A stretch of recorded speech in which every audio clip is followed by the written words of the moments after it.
Hello bachcho, let's read this question.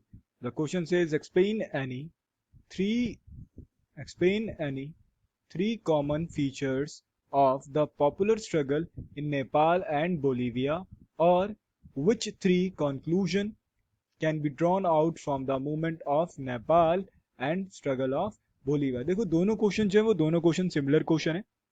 देखो पहले वाले क्वेश्चन के अंदर क्या लिखा हुआ है कि हमें कोई भी तीन कॉमन फीचर्स के बारे में बात करना है, और ये कौन सी कॉमन फीचर्स के बारे में बात करना है जो भी तुम्हारे पॉपुलर स्ट्रगल हुए थे कहाँ पर, नेपाल और बोलीविया के अंदर। और वही बोला है और वाले क्वेश्चन में कि तीन कंक्लूजन के बारे में हमें बात करनी है जो कि कहाँ से निकले थे, ये तुम्हारा मूवमेंट ऑफ नेपाल से और स्ट्रगल ऑफ बोलीविया से। देखो इस क्वेश्चन का आंसर जानने से पहले हम बात करते हैं अपने की कंसेप्ट की, और की कंसेप्ट में आज हम पढ़ने वाले हैं मास मोबिलाइजेशन के बारे में। देखो मास मोबिलाइजेशन क्या होता है?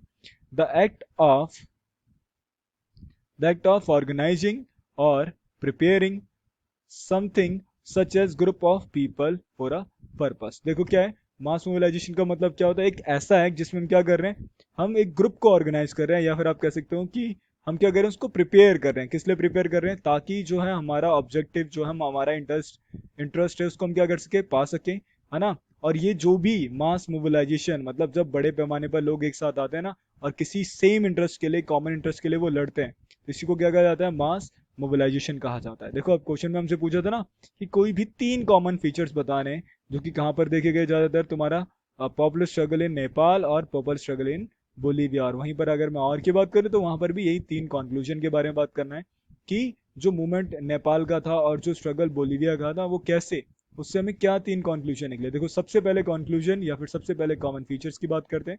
देखो लिखा है ना, both these are instances of political conflict that lead to popular struggle. देखो ये बोला गया है कि ये जो दोनों स्टेंसेस हमारे सामने आए हुए हैं, है ना, ये क्या है? एक पॉलिटिकल कन्फ्लिक्शन के कारण। देखो कन्फ्लिक्ट का मतलब होता है टकराव, तो पॉलिटिकल कन्फ्लिक्ट के कारण क्या हुआ, बहुत सारे क्या हुए, पॉपुलर स्ट्रगल हुए। क्वेश्चन नंबर सेकंड पॉइंट देखो लिखा है ना, in both cases the struggle involve mass mobilisation. और बोला गया कि जो भी मूवमेंट नेपाल के अंदर हुआ, बोलीविया के अंदर हुआ, दोनों केसेस के अंदर जो सबसे कॉमन था वो ये था कि दोनों के अंदर क्या हुआ, मास मोबिलाइजेशन। मास मोबिलाइजेशन का मतलब पता है ना, जब बड़े पैमाने पर लोग क्या करें, मोबिलाइज करें, या फिर बड़े पैमाने पर लोग क्या करें, तुम्हारा किसी पर्पस को पाने के लिए तुम्हारा क्या करें, मास मोबिलाइजेशन बनाए। अब बात करते हैं थर्ड की। देखो थर्ड क्या है, public demonstration of mass support clinch the dispute.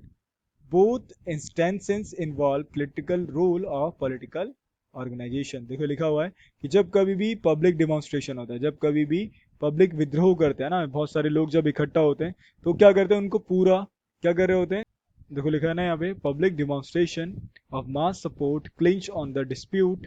Both instances involve critical role of political organization. देखो लिखा हुआ है कि पब्लिक डिमॉन्स्ट्रेशन के अंदर लोगों का मास सपोर्ट होना काफी ज्यादा जरूरी है, और इसी की वजह से हम किसी भी तरह के डिस्प्यूट को इजीली क्लिंच कर सकते हैं, उस पर जीत हासिल कर सकते हैं। But instance involve critical role of political organization. लेकिन यहीं पर तुम्हारा डिमॉन्स्ट्रेशन के अंदर जो सबसे क्रिटिकल रोल, सबसे इंपॉर्टेंट रोल जो है वो किसका है, तुम्हारा पॉलिटिकल ऑर्गेनाइजेशन का। I hope you understand it well. Best of luck.